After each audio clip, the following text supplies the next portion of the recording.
ஒரு விவசாயி தன்னோட நிலத்துல நெல் விவசாயம் செஞ்சுகிட்டு இருந்தாரு. அவரோட வீட்டுக்கு பக்கத்துல இருக்கிற மரத்துல ஒரு பெரிய மரம் இருந்துச்சு. அதுல நிறைய காகங்கள் வாழ்ந்துகிட்டு வந்துச்சுங்க.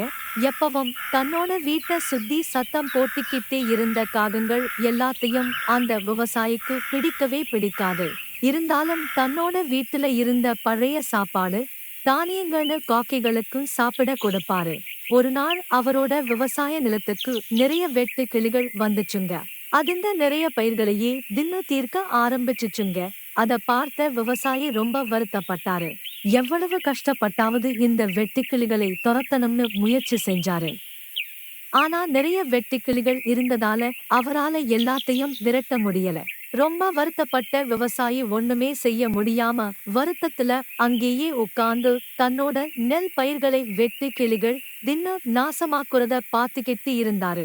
வருத்தமா உட்கார்ந்து இருந்த விவசாயிய பார்த்த காகங்கள் உடனே பறந்து வெட்டுக்கிளிகளை பிடிச்சு திங்க ஆரம்பிச்சிடுச்சு. இத பார்த்த விவசாயிக்கு ரொம்ப சந்தோஷம் ஆயிட்டாரு.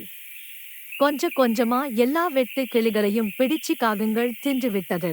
அதை பார்த்த விவசாயி, அடடா, இத்தனை நாள் நமக்கு தொந்தரவுன்னு நினைச்சுக்கிட்டு இருந்த காகங்கள் தான் கொடுத்த சின்ன உணவுக்காக இப்ப நமக்கு உதவி செஞ்சு நம்மள காப்பாத்திடுச்சேன்னு ரொம்ப சந்தோஷப்பட்டாரு. அன்னையில இருந்து காகங்களோட சேர்ந்து தன்னோட வாழ்க்கைய சந்தோஷமாக வாழ ஆரம்பிச்சாரு.